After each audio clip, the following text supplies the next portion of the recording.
Assunto, vamos falar dos Estados Unidos. Ontem você acompanhou aqui com a gente no All News a morte daquele manifestante, esse vídeo que você está vendo aí. É um manifestante chamado Alex Pretty, ele tem 37 anos, era enfermeiro, trabalhava na UTI do Hospital dos Veteranos de Minneapolis, foi cercado, agredido e morto a tiros por agentes da Polícia da Imigração norte-americana. É a segunda morte em Minneapolis, você lembra? Tivemos há cerca aí de 10, 15 dias a morte de uma americana chamada Renee Brown, Renee Good, desculpa, também aconteceu na mesma cidade, e essa morte ontem. E a imprensa americana, principalmente, se debruçou sobre esse vídeo que você viu, ou os vários vídeos da morte do Alex Pretty, e para mostrar, e ter uma reportagem do UOL também falando sobre isso, que as imagens contradizem aquilo que as autoridades americanas, principalmente que o governo federal, que o governo Trump está dizendo sobre o que aconteceu. O relato do governo Trump é de que os agentes tentaram desarmar o suspeito, mas ele resistiu violentamente. Temendo por sua vida e pela segurança de seus colegas, um agente disparou em legítima defesa. Os vídeos foram analisados ali quase que quadro a quadro e testemunhas também foram ouvidas, também pelo jornalismo profissional americano, mostrando que, na verdade, o que ele tinha nas mãos era um celular. Ele estava o tempo todo com o celular nas mãos, filmando a ação desses agentes da imigração americana, e ele tenta proteger uma pessoa que estava sendo também agredida, que estava levando gás de spray de pimenta ali no rosto. Ele tenta proteger essa pessoa quando ele é retirado dali. Existe uma imagem que leva a crer que um agente, no momento em que que o Alex estava dominado, um agente tira de fato uma arma dele. Mas essa arma não tinha sido empunhada por ele, essa arma estaria na cintura. O Alex tinha permissão para andar armado, ele tinha licença para andar armado. E se ele tinha uma arma com ele, aparentemente ele em momento nenhum sacou essa arma. A arma foi retirada dele e depois disso vieram os tiros em que ele foi atingido e morto. Há uma repercussão enorme nos Estados Unidos, inclusive no Senado americano. Alguns senadores democratas já começam a ameaçar bloquear a votação do orçamento dos Estados Unidos.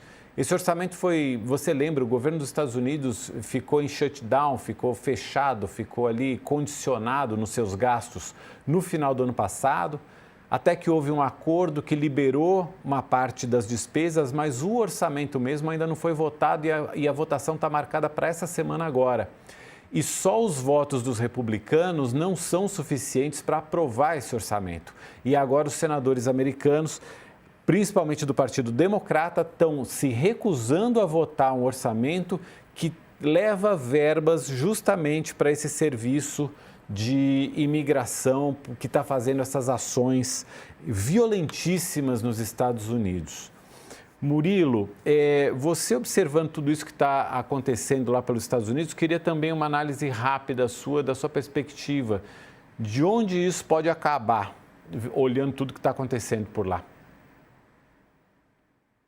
Mauro, essa morte vai expor ainda mais a política de Donald Trump, o combate à imigração e a forma violenta e desregulada como esse fato, como essa política tem sido adotada nos Estados Unidos, inclusive agora com a expectativa de uma nova paralisação da votação do orçamento dos Estados Unidos, né? É um fato que ganha também uma repercussão gigantesca com esses novos fatos vindos à tona hoje, dessa contradição das versões das autoridades federais, junto com o que a imprensa também trouxe, a imprensa local, Então, vai ser mais uma fonte de pressão para o governo americano e certamente vai mobilizar muito as bases parlamentares, especialmente ali do Partido Democrata,